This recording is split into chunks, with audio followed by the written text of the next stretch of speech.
बीडचे सरपंच संतोष देशमुख यांच्या हत्येच्या निषेधार्थ लातूरच्या रेणापूर येथे मोर्चा काढण्यात आला। या मोर्चात अनेक ग्रामस्थ आणि समर्थक सहभागी झाले। संतोष देशमुख यांची मुलगी देखील या मोर्चात उपस्थित होती। मोर्चा दरम्यान संतोष देशमुख यांना न्याय मिळावा आणि दोषींवर कडक कारवाई व्हावी अशी मागणी करण्यात आली। हा मोर्चा शांततेत पार पडला आणि नागरिकांनी एकजुटीने निषेध व्यक्त केला।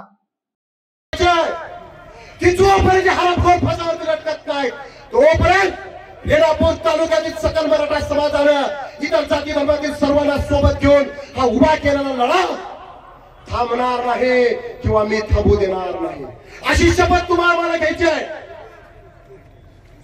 आज या ठिकाणी आम्ही शांततेच्या मार्गाने मोर्चा काढून सरकारला निवेदन देतोय आणि आजही तुमच्या सर्वांच्या वतीनं एक सरकारला मी शेवटचं सांगतोय, आम्ही फक्त रेणापूर तालुक्यातले 4 शांततेचे आंदोलन करू।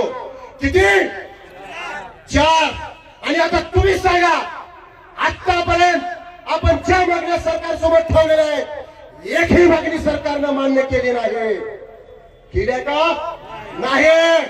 मग दुसरं आंदोलन कधी ठेवायचं आहे तुम्ही सर्वांनी आज या ठिकाणी सांगायचं आहे।